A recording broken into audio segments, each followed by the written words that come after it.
Sunshine in my eyes can make me cry.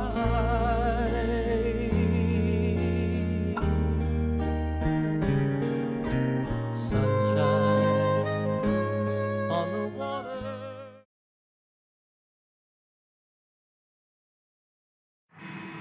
Baik, selamat bertemu kembali. Kita lanjutkan kepada materi yang terkait dengan sensor, ya.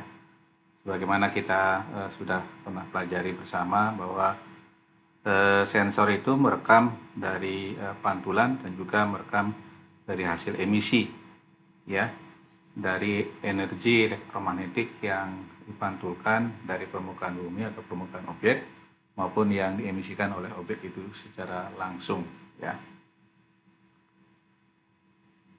Nah, saya review saja apa yang kita sebut dengan passive remote sensing, kemudian dengan active remote sensing. Jadi kalau passive remote sensing itu menggunakan sumber energi yang berasal dari alam, baik yang dipantulkan maupun yang diemisikan. Yang dipantulkan misalnya oleh reflektasi hijau daun, ya, badan air, ya, atau oleh tanah kosong yang menggunakan energi yang berasal dari matahari. Tapi kalau yang pasif, ya, yang lain itu juga bisa berasal dari misalnya energi panas yang dihasilkan oleh permukaan bumi, ya, baik berasal dari misalnya alam maupun yang dari buatan manusia, misalnya dari alat-alat listrik, ya, kendaraan bermotor, air condition, AC gitu, yang ada perumahan, itu menyebabkan heat juga bisa jadi passive remote sensing. Makanya remote sensing itu bisa digunakan untuk mendeteksi panas permukaan bumi, panas karena lahar, ya, dan juga reflektasi. Nah, kalau yang aktif tentu saja menggunakan energi yang berasal dari sensor itu sendiri, misalnya menggunakan radar, ya, atau lidar, ya, itu juga digunakan. Nah, berbagai macam sensor atau hasil dari citra yang termasuk pasif dan active remote sensing ini akan kita jelaskan berikutnya, ya. Ini kelompok yang reflektif, ya, dan kelompok yang radiatif. Ya. Nah, kalau menggunakan radar, hasil pantulannya itu bukan reflektasi, disebut dengan backscatter, ya, karena itu berasal dari energi buatan yang dihasilkan oleh sensor. Nah, kemudian saya ulang juga spectral signature, ya, dari permukaan lahan secara umum, ya. Kalau kita perhatikan tanah kosong itu mulai dari band biru, ya, atau visible, itu naik terus, ya, naik terus sampai dengan di inframerah, ya, kemudian turun lagi, ya, di near infrarednya, puncaknya di near infrared, ya, kemudian turun lagi, ada lekukan di situ, kemudian naik lagi, turun lagi, naik lagi, kemudian mendatar. Nah, itu untuk tanah kosong.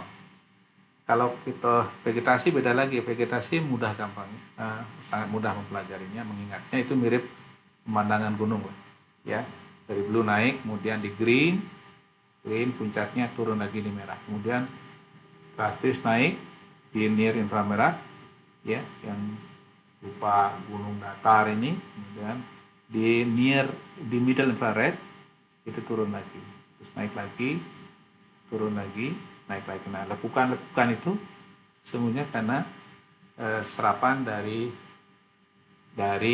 kadar air yang ada di vegetasi. Nah, kalau permukaan badan air itu hanya bisa terekam sampai dengan near infrared, ya, inframerah dekat, dari mulai blue, kemudian naik di green, kemudian turun di merah, terus sampai di inframerah dekat, ya.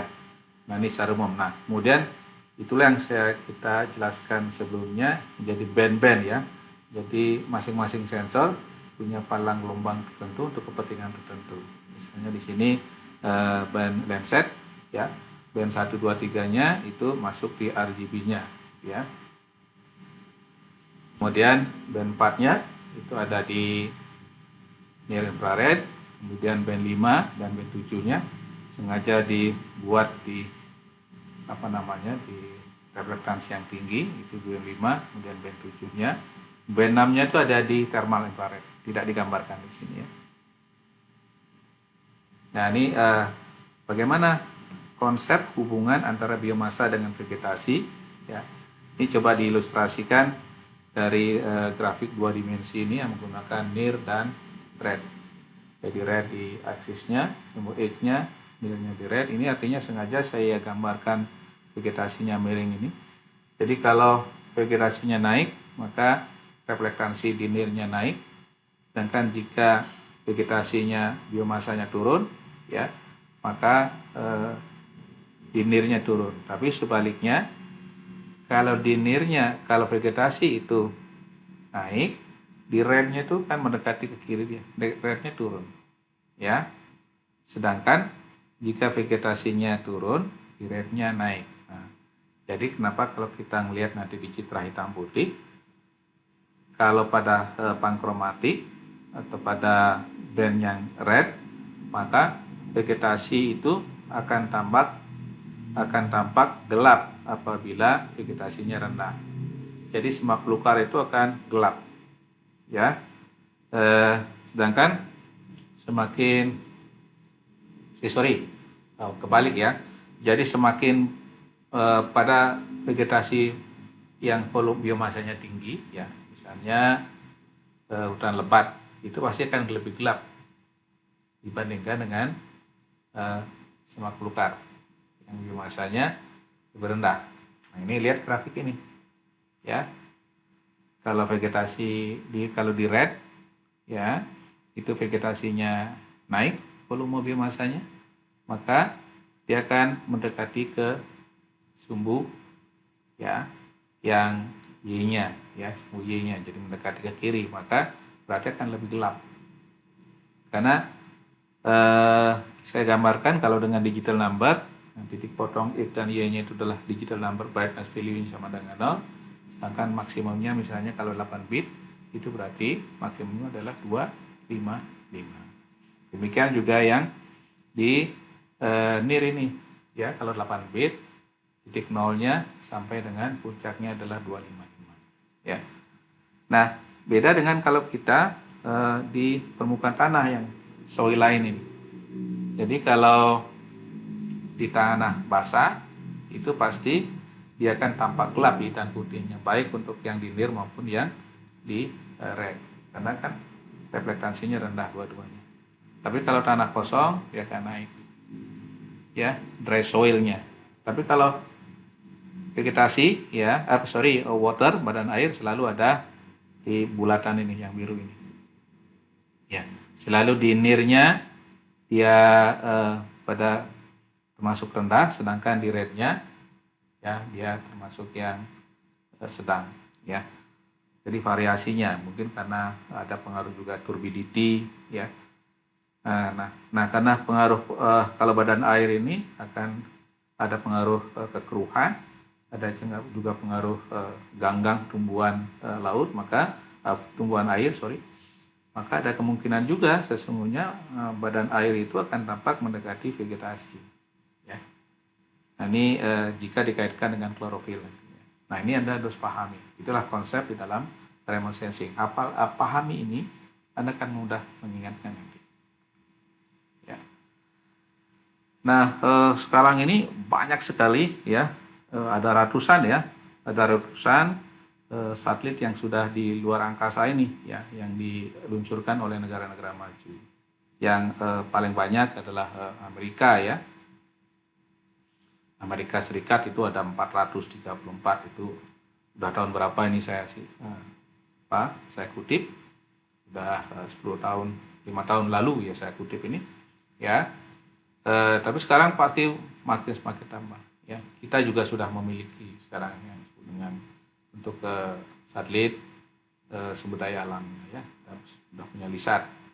Jadi artinya teknologi luar angkasa ini semakin banyak diminati oleh negara-negara besar, ya, negara-negara maju. Jadi Amerika, Kanada, ya, Inggris, India, Jepang, Cina, Rusia ya, memiliki satelit sumber daya alam, baik yang untuk sipil maupun untuk militer ya. Yang untuk paling banyak ya memang yang militer. Nah, kalau berbicara tentang resolusi, nah ini biasanya dikelompokkan juga dari mulai resolusi rendah, sedang, tinggi, dan sangat tinggi. Nah, sekarang sudah zamannya era tinggi dan sangat tinggi, dan bahkan dengan adanya kehadiran drone itu sudah sampai menghasilkan lebih kecil dari 1 meter kan. Sekarang sudah 10 cm sudah ada resolusi dari drone. Maka kita bisa kelompokkan seperti ini ya. Jika resolusinya lebih besar atau sama dengan 80 atau setara dengan skala 1:200.000, itu kita sebutkan low resolution, kemudian medium resolution ya, dari 5 meter sampai dengan 30 meter, umumnya yang 10-30 meter. Kemudian high spatial resolution itu mulai dari 1,5, lebih besar dari 1,5 sampai dengan 6 meter lah, sengaja dibulatkan supaya mudah mengkonversi menjadi skala 1:5.000 dan 20.000. Kemudian very high resolution itu menghasilkan skala lebih besar dari 1:5.000. Nah, kalau ini perbandingan dengan resolusi spasial yang tadi. Kalau resolusi spasialnya setengah kali setengah itu setara dengan 1:1.500. Jadi untuk peta nematik rumusnya adalah skala peta itu adalah resolusi ya dikalikan dengan menjadikan mili, berarti dikalikan dengan 1000 kemudian dibagi dengan 0,3. Jadi kalau 1000 kalau misalnya resolusinya setengah gitu kan ya, kurang lebih setengah meter dibagi dengan 0,3 mili mendapatkan 1500. Jadi dari berbagai resolusi ya bisa menghasilkan ya skala dari sangat besar 1500 sampai dengan skala yang sangat rendah ya 270.000. Ya, ini contoh misalnya yang resolusi 2,5 meter ya. Ini menggunakan spot 2,5 meter ini di lahan ramin gambut ya di Riau. Ini banyak sekali ya low resolution ya, resolusi rendahnya dari Landsat ya, sekarang ada Landsat, kemudian ada IRS, kemudian ada Terasat, NPSat, Spot ya, Spot 4, OBSU, Meteosat, banyak sekali yang mempunyai resolusi spasial. Ada yang 100 meter ya, ada yang 1 kilo ya, seperti misalnya Meteosat, ada yang 40 kilometer juga ada. Nah, ini biasanya kalau yang resolusi rendah digunakan untuk monitoring skala negara atau skala regional ya, atau skala pulau. Dan bandnya juga cukup bagus ya, bahkan ada yang tera itu ada yang 36 band ya resolusi spektralnya. Nah, ini contoh NOAA. Nah, NOAA ini ya yang dulu pakai monitoring, biasanya pakai monitoring kebakaran hutan. Karena dia mempunyai thermal ya. Jadi ada infrarednya banyak sekali. Selain visible, NOAA ini punya juga infrared, near infrared ya, middle infrared dan thermal. Sehingga dia bisa digunakan untuk monitoring kebakaran hutan. Demikian juga MODIS ya. MODIS ini sampai ada yang resolusi spasialnya 250, 500 dan 1000 1 kilo gitu ya. Nah, ini mulai dari red sampai dengan ya mempunyai band thermal juga ya. Dia punya blue green juga, punya near infrared juga, punya middle infrared juga, punya thermal juga ya.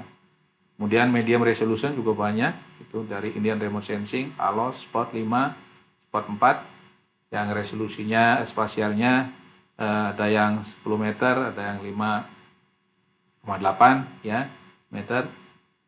Kemudian banyak sekali ya, Landsat termasuk juga sekarang Sentinel juga masuk ke medium resolution ya, banyak sekali. Dan Cina juga sudah punya satelit yang medium resolutionnya. Nah, sekarang Landsat 9, Landsat 8, Landsat 9 sudah diluncurkan ya. banyak sekali. Kemudian beranjak sejak ke tahun 2000-an, tahun 99, ini ada yang resolusi tinggi gitu ya, Kono 1 4 meter. Kemudian ada juga yang pankromatiknya 1 meter. Ya. Ini panjang gelombangnya dari mulai visible, ya, blue, green, red. Kemudian band partnya ini adalah yang middle infrared dan juga ada middle infrared juga semuanya, ya. Sorry, bukan middle, near infrared, 0,76 sampai dengan 0,85. Ya. Oke, ini kemudian ada Cartosat, kemudian ada Formosa, resolusi spasial 2 meter untuk pankromatiknya dan 8 meter, ya. Nah, ini juga mempunyai dari mulai visible, kemudian ada yang near infrared dan pankromatiknya resolusinya 2 meter, ya. Nah, juga GeoEye ini bahkan revisitnya 3 hari sekali, ya. Diluncurkan 2010 ini dari Uni Eropa, ya. Nah, resolusinya ya ada yang 0,41 untuk pankromatiknya dan 1,5 meter untuk yang multispektral. Nah, ini resolusi yang sangat tinggi.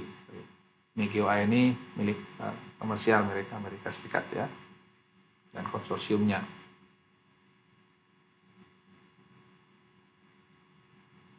Ya, kemudian ada QuickBird, ya, ini termasuk juga resolusi yang sangat tinggi, punya pankromatik yang 0,6 dan punya bandnya dari mulai visible sampai dengan inframerah dekat. Nah, ini contoh QuickBird. Kalau ini di hutan jati, Anda perhatikan, ya, individu pohon, baik yang pohon muda di tengah-tengah ini maupun pohon yang sudah besar itu terdeteksi, termasuk juga area yang tidak bisa, belum ada ditanami, lahan kosong. Karena resolusinya ya 0,6 meter, ini sangat detail sekali informasi yang diberikan. Individu pohon pasti bisa terdeteksi, ya. Demikian juga ini juga di kawasan hutan jati yang dengan kondisi tertentu gitu ya. Sepertinya pohon-pohonnya masih pohon muda, ya.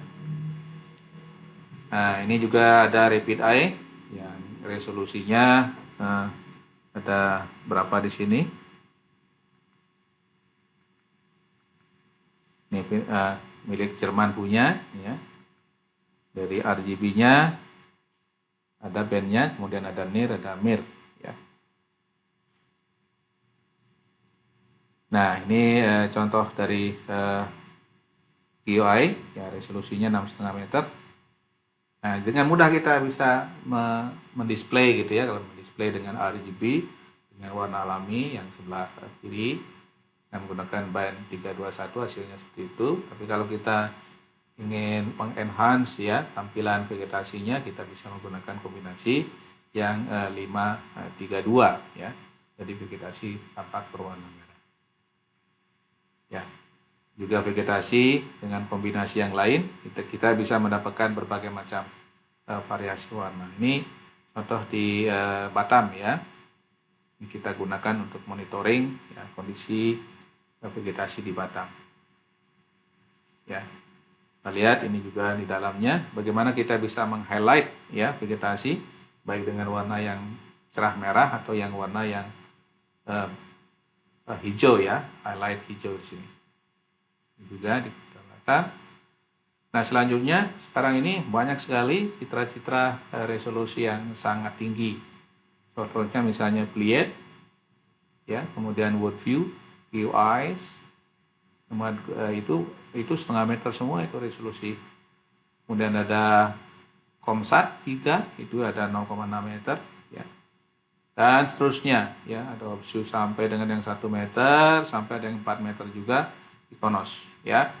Ini sangat potensial sekali untuk pengelolaan sumber daya hutan. Jadi baik kayu maupun hasil hutan non kayu ini available, tersedia datanya. Tinggal bagaimana Anda memanfaatkan ini untuk pengelolaan sumber daya alam. Demikian juga ALOS AFNIR, ya. Ini milik Jepang satelitnya, ya. Dia menggunakan band dari RGB, visible juga. Ya, resolusinya yang pankromatiknya 2,5 meter, sedangkan yang multispektralnya itu 10 meter. Ini punya Jepang. Ya, nah ini contoh AFNIR di daerah Gambut di Riau, menggunakan 432. Nah, kalau tampilkan menggunakan 342, ini hasilnya sebelah kanan. Nah, ini yang seperti garis-garis ini adalah bekas lori ya, jalan lori. Karena di sana tebangannya menggunakan lori. Ya, ini ada yang sudah ditebang, ada yang masih utuh ya, masih virgin sebelah kanan sini. Ini dengan remote sensing ini sangat mudah kita mengetahui ya. Nah, ini contoh juga loss yang resolusi 10 meter. Ini coba di rekaman dari Pulau Lombok ya. Ini jadinya. Nah, ini beberapa sampel ya, seperti lokasi hutan lebat, mangrove gitu ya, kemudian kelas-kelas hutan itu sangat mudah menggunakan ALOS.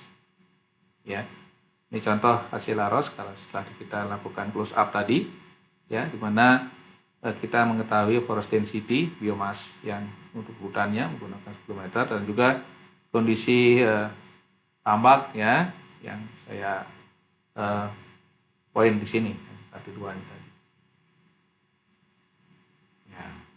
Ya, ini ALOS.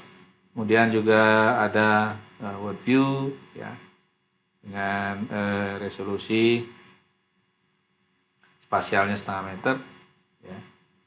Ini juga revisitnya juga sangat bagus itu ya, 1,7 dan 1,1 hari. Jadi hampir 1-2 hari, artinya harian bisa kalau kita order ya. Nah, ini contoh aplikasinya bagaimana world view digunakan untuk deteksi kerapatan hutan. Ini kebetulan kita manfaatkan di Ciamis ya, Jawa Barat, untuk deteksi bagaimana pemanfaatan kawasan ya oleh masyarakat. Ya, ada yang menggunakan untuk pencampuran, ada yang untuk hutan tanaman ya, ada yang untuk agroforestry dan sebagainya. Nah, ini banyak sekali bagaimana manfaat dari citra resolusi tinggi. Ini menggunakan world view ini. Ya, ini masih world view. Bagaimana sini setiap jengkal lahan ya itu kelihatan nih sebelah kiri nih. Di atas ya. Kemudian sampai dengan rumah-rumah penduduk ya, ini artinya direkam dari ketinggian ya 900 km di luar angkasa. Artinya tidak perlu izin ya dari Indonesia. Ini hutan alam, ini hutan cengkeh ya, coba lihat, nah, perhatikan juga. Jadi kalau ada tanaman ilegal dalam kawasan hutan sangat mudah. Dan ini kebetulan daerah Bali ya, tanaman cengkeh di Bali, diameter tajuknya 4 meter ya. Ini pohonnya udah tua-tua, diameter pohonnya sekitar 20 cm.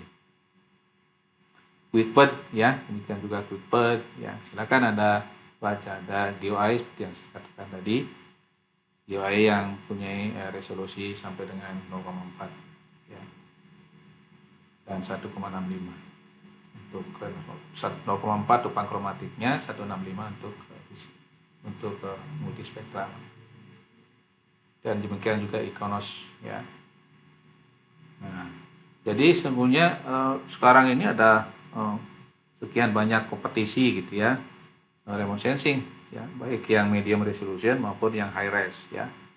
Kalau yang high res mulai dari Iconos, Quickbird, misalnya world view ya, kemudian ada Pleiades ya, ada ComSat, ada TerraSat ya. Itu banyak sekali ya, dari mulai yang resolusi 0,25 sampai dengan 1,5 meter tersedia. Demikian juga yang resolusi sedang. Nah, nanti kita tinggal pilih mau memanfaatkan yang mana. Sangat sayang kalau Anda tidak memanfaatkan teknologi yang sudah terbuka menurut saya. Nah, ini contoh aplikasi misalnya ya, resolusi tinggi pada saat ini musibah terjadi yang 2004 ya, pada saat tsunami 16 tahun yang lalu. 17 tahun yang lalu di Aceh. Jadi sebelumnya dan sesudahnya kita bisa lihat di sini ya, bagaimana citra satelit bisa mendeteksi dan kemudian digunakan untuk tata ruang berikutnya. Ya. Dan selain itu yang tadi banyak adalah dari optik. Nah, selain optik, sekarang juga ada citra-citra yang berbasis citra radar dan lidar. Nah, ini adalah semuanya aktif ya, aktif sehingga tidak perlu menunggu siang berekaman. Jadi malam pun bisa, ada cloud pun bisa, karena dia panjang gelombangnya besar sehingga bisa melakukan penetrasi terhadap awan. Ya. Ini contoh lidar. Nah, selain itu lidar ini bisa digunakan 3 dimensi. 3 dimensi, jadi ketinggian tajuk bisa terdeteksi, kemudian permukaan lahan juga bisa terdeteksi. Radar, ini contoh radar menggunakan ALOS untuk ini seluruh Pulau Sumatera. Anda perhatikan, ya. Ini dia seperti kelihatan nggak ada awan ya, karena memang dia kelebihan dari radar ini dia mampu menembus awan, asap, ya, haze itu ditembus karena dia punya panjang gelombang dari mulai 1 cm sampai dengan 1 meter yang digunakan. Sementara kan haze itu ya, atau partikel awan, partikel asap itu kan sangat kecil sehingga mampu ditembusnya. Selain itu radar juga sangat baik ya, sangat sensitif terhadap konstanta dielektrik, artinya dengan logam, dengan yang mengantarkan listrik seperti air ya, kandungan air yang tinggi, jadi deteksi gambut ya, kemudian lahan basah itu mudah, sangat bagus menggunakan radar. Ini contoh ya untuk mendeteksi apakah di mana terdapat kubah-kubah gambut misalnya ya, di mana domnya ini saya perhatikan di sini, dom gambut ya. Nah, ini pembukaan lahan. Ini yang sebelah kiri adalah H8 HH ya, artinya backscatternya menggunakan HH ya. Kemudian sebelah kanan adalah HV, adalah H itu adalah horizontal, V-nya vertikal ya.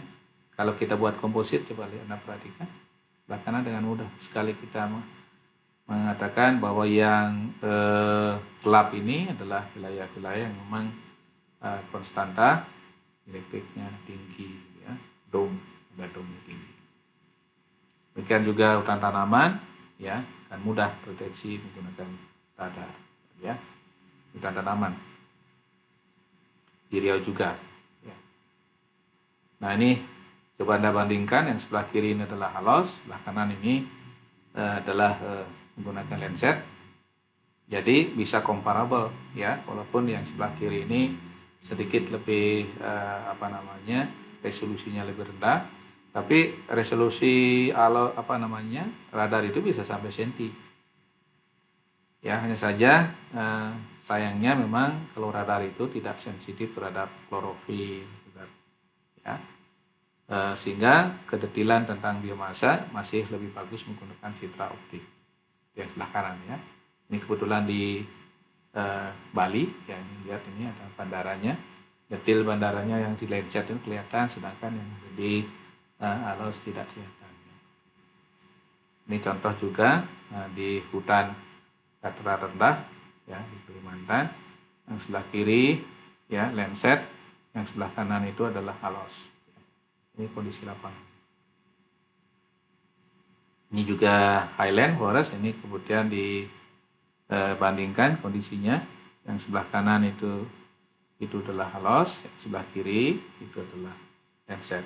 Jadi comparable, tapi kita harus punya pengetahuan, karena kalau kita salah menginterpretasikan yang gelap sebelah kanan ini ya bukan sesungguhnya karena karena lebih vegetasinya lebih lebat, tapi karena radar shadow ya. Anda harus perhatikan, jadi makanya Anda harus belajar betul bagaimana kita menggunakan knowledge kita ya untuk melakukan analisis ya atau interpretasi terhadap citra yang optik maupun citra yang radar.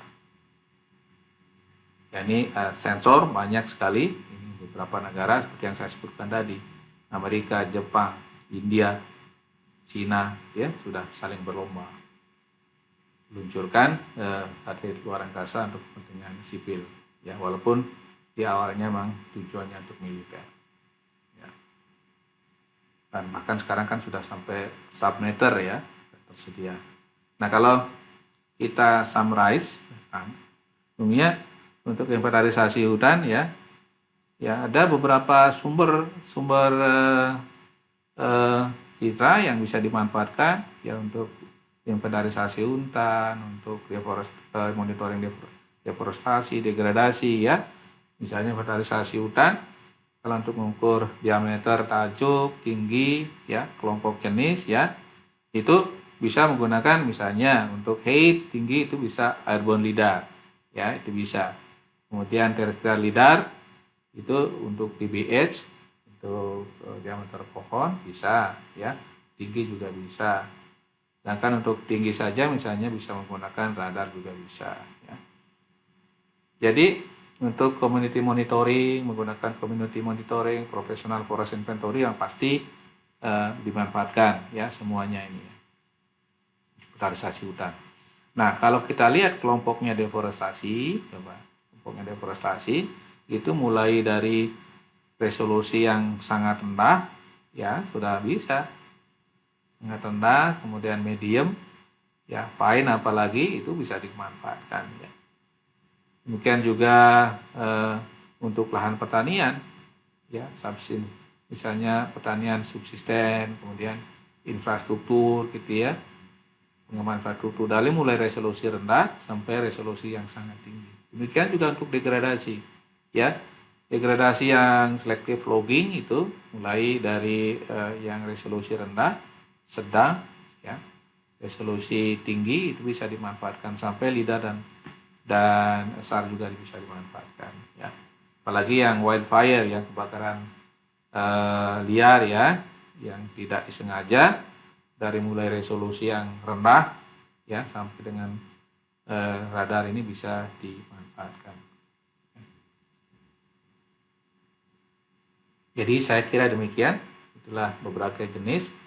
Tapi saya kira masih banyak materi yang saya siapkan. Silakan teruskan membaca, kemudian dibaca, dipahami yang saya sampaikan tadi, kemudian dipraktekkan. Nah, hasil mempraktekkan itu Anda bisa memanfaatkan nanti untuk kepentingan analisis. Jadi untuk studi lanjutannya bisa Anda gunakan untuk melakukan evaluasi. Dan bahkan nanti Anda bisa untuk mengembangkan sesuatu, mengembangkan metode, mengembangkan cara memanfaatkan teknologi remote sensing. Plus nanti Anda punya keterampilan atau skill bagaimana memanage data dalam spasial menggunakan teknologi sistem informasi global. Ya. Saya kira demikian ya. Mudah-mudahan ya apa yang saya sampaikan di sini bermanfaat bagi Anda. Salam sehat dan selamat. Terima kasih.